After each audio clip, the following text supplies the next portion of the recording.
It was in the late 1950s when Danish poet and translator Erik Stinnes met the Indian artist Chitta Prasad in Bombay. Not long after their friendship took root, the writer, who was just shy of 25, told the artist a story about his evolving poetic education. It had two parts. The first was set amidst the roar of crowds at the 1951 Berlin Youth Festival, where Stinnes saw the poets Nazim Hikmat Ran and Pablo Neruda in attendance. Stinnes knew they were significant figures, but didn't know why they had earned that distinction or that both men had been exiled from their home countries. Hikmet was and remains Turkey's most famous experimental versifier and political poet. Neruda was Chile's esteemed communist poet laureate. The second moment in Stinnes' story unfolded within the privacy of a home in Ankara, Turkey, with Stinnes listening to a Turkish couple reciting Hikmet's poetry that was banned in Turkey at the time. Stinnes was captivated. By then, in 1956, Hikmet had become a force of beauty in Stinnes' mind. There is no written record of Stinnes ever sharing the story with Chitta Prasad. Yet some years later, it takes shape as a fictional scene in an image by the artist. We are looking at a lino-cut print made after 1964. It depicts a poetry recital with an orator reading from a book by Nazim Hikmat Ran. On the floor is a book by Pablo Neruda. The walls of the room have portraits in picture frames. The likeness on the right is reminiscent of Leonid Brezhnev, the militarist Soviet leader who initiated the invasion of Hungary in 1956, and by the means of the Warsaw Pact, the joint invasion of Czechoslovakia in 1968. The portrait on the left is that of Rabindranath Tagore, one of the most influential promoters of self-determination and peace in British India. Is this an odd pairing? Yes, very much indeed. But it serves to drive home the heterogeneity of this gathering, that here are characters who live in paradox, with poetry, in dialogue. This is a lot to take in, but the details will breathe if we recall Stinnes' story of intertwined opposites, ignorance and collectivity in Berlin, with seclusion and rapturous insight in Ankara. The image turns Stinnes' contrast into a contest between personal will and team playing.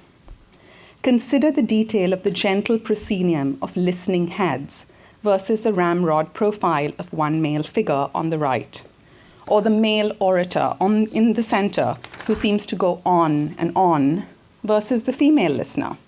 She fingers the pages of a book as if dying for him to just zip it and let her speak her song. This frisson of the force of personal desire coming head to head with the requirement of obedience or conformity to authority is a crossing so central to Chitta Prasad's own practice that the image, no doubt a homage to his friendship with Stinnes, might well be about the artist himself.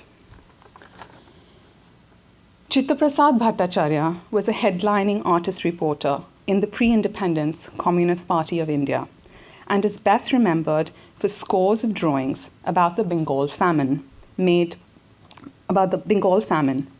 during the Second World War's entanglement with the Indian freedom movement. Some of these images were published in his book Hungry Bengal, soon destroyed but for one copy by the British authorities. Around 1948, Chitta Prasad parted from the Communist Party and confirmed the permanence of his cultural relocation from Calcutta in Bengal to Bombay in the western state of Maharashtra.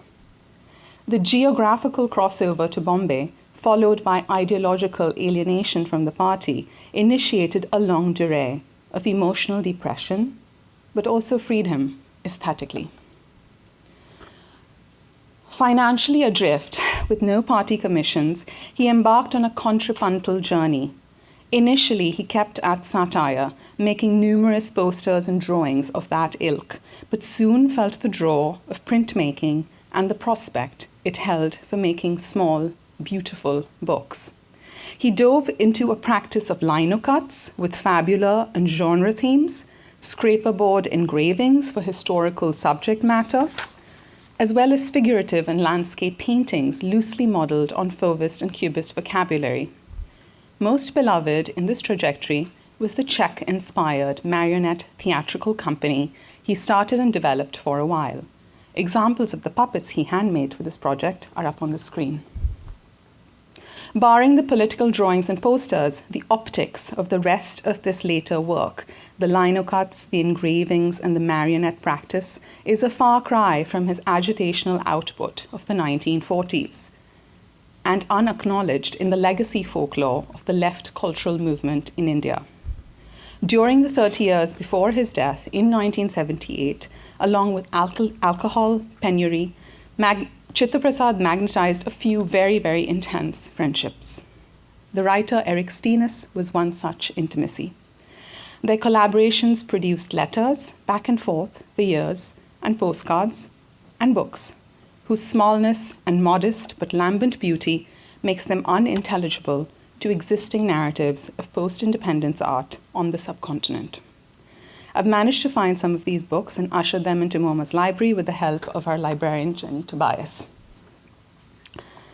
In short, Chitta Prasad's circumstances in Bombay are a shoo-in for the martyring impulse of hagiography, but the richness of his work distinguishes a path to consider the tensions between seclusion, pragmatic impulse, and autopoiesis that he summed up in a letter to a friend 5 years after moving to Bombay in 1953.